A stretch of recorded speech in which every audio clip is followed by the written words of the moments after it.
बिहार में शराब पकड़ती है और उसको फिर उसी माफिया को दे देता है। तो शराब को लेकर के है उसके तसीलने में और हेलमेट चेकिंग में सबसे ज्यादा व्यस्त रहता है प्रशासन।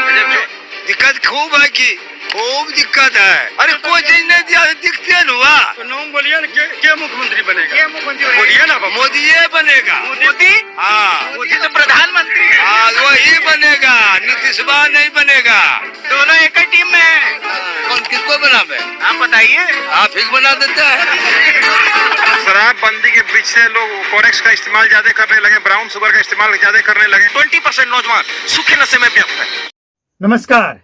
बिहार में शराबबंदी पर जब तक चुनाव का रिजल्ट नहीं आ जाएगा तब तक लोगों को एक उम्मीद ये है कि कोई नेता खुलकर ये बोलेगा कि बिहार से शराबबंदी हटने वाली है। जन स्वराज के लोग तो कह ही चुके हैं, प्रशांत किशोर और उनके और नेता। लेकिन अब सवाल एक ये उठता है और चुनाव से पहले ये क्लियर हो जाए तो अच्छा रहेगा, क्योंकि बिहार की जनता, बहुत सारी जनता अब ये कह रही है कि नीतीश कुमार सब कुछ अच्छा किया, लेकिन शराबबंदी अगर हटा देते तो और अच्छा हो जाता, इनका वोट बैंक और बढ़ जाता और इनको वोट मिलता, और जब तक ये चाहते तब तक ये बिहार के सीएम बने रहते। लेकिन अब जिस तरह से इसे हाईजैक कर लिया गया है, मतलब कहने का ये है कि बिहार का शराबबंदी किया किस लिए गया था? सामाजिक सुधार के लिए। आज क्या हो रहा है? इसे हाईजैक करके और वहां भेजा जा रहा है जहां पहुंचना संभव नहीं है, वहां भेजा जा रहा है। किस लिए? आप समझ सकते हैं। अब एक और बात आपको समझना होगा, बिहार में ये जो शराबबंदी है इसके बारे में अगर एक रिसर्च हो, एक समीक्षा हो, एक जांच हो, तो बहुत बड़ा खुलासा होगा कि बिहार में जितना शराबबंदी से नुकसान हुआ रेवेन्यू का, उसके अनुरूप बिहार के अंदर सामाजिक सुधार नहीं हुआ। इसके पीछे कारण है, कई लोग ऐसे हैं जो सपोर्ट तो करते हैं लेकिन दिखावे के लिए। बिहार पुलिस दिखावे के लिए सपोर्ट, विपक्ष में बैठे नेता दिखावे के लिए सपोर्ट। यहां तक की खबर यह है कि जो नेता विपक्ष में बैठ जाता है वो सरकार को बदनाम करने के लिए तरह तरह के हथकंडे अपनाता है। कारण जो भी हो, लेकिन सवाल तो उठेगा ना। अब एक और बड़ा सवाल यहाँ पे ये उठता है कि आखिर ये नौबत क्यों आई?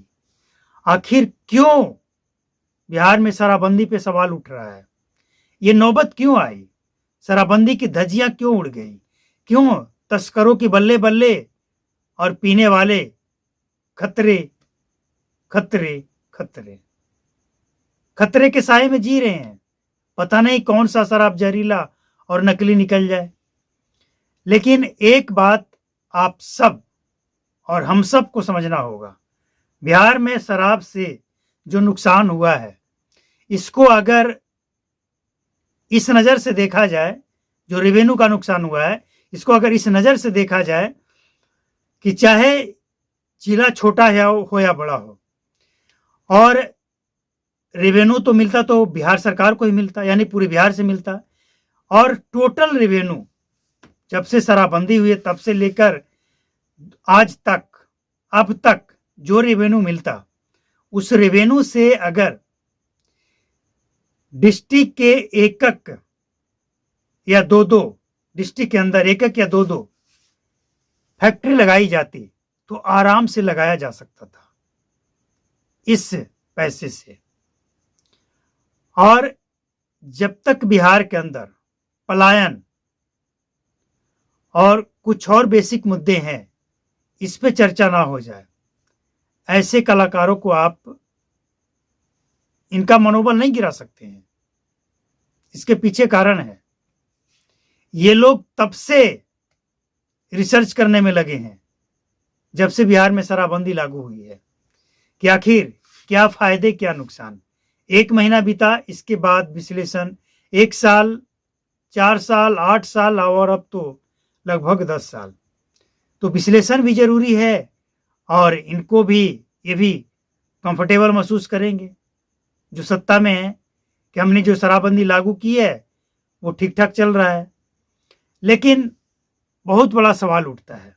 सवाल ये उठता है कि अगर सब कुछ ओके है, बिहार में ऑल इज वेल है, शराबबंदी सही है, सब लोग ढंग से काम कर रहे हैं, बेचा नहीं जा रहा है, तो पीने वाले को जेल क्यों भेजा जा रहा है? कारण क्या है इसके पीछे का? तो ये समझने के लिए ना आपको पूरा वीडियो देखना पड़ेगा। अभी तो आधा हुआ है, पूरा देखना पड़ेगा। देखिए, बिहार सरकार का ये पूरा फोकस है कि जो भी राशन विक्रेता डीलर है वो पूरी पारदर्शिता के साथ राशन बांटे। इसके बाद जो शराब माफिया है या जो भी है, हर चीज ईमानदारी से हो, हर काम ईमानदारी से हो। तो फिर जो शराब माफिया है वो भी अपना काम ईमानदारी से करे। अगर शराब बैन है, नहीं बेचना है तो नहीं बेचना है। और जब टेंडर दिया जाएगा, मतलब लोग उम्मीद लगा रहे हैं कि शराब तो चालू होगा ही होगा, चाहे नीतीश कुमार हटें तब होगा या फिर सरकार बदले तब होगा।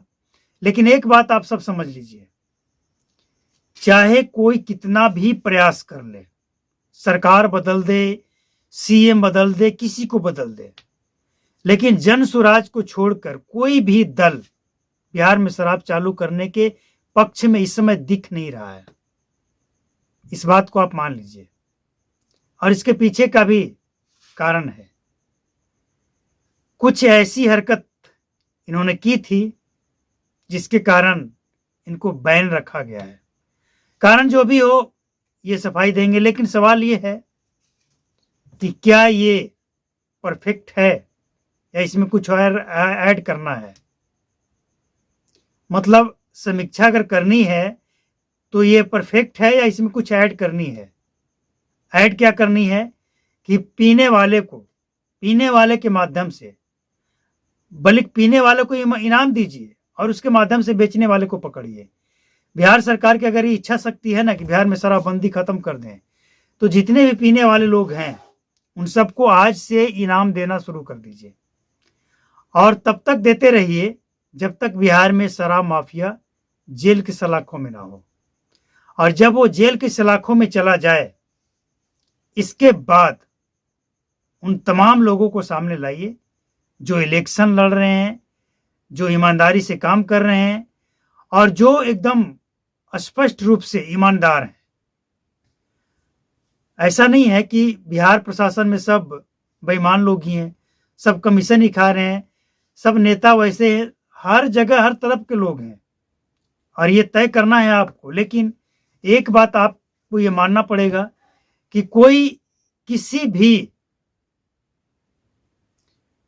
दल का नेता हो बिहार में और बिहार के सत्ता में, जन सुराज को छोड़कर सब लोग आए हैं, सबने देखा है।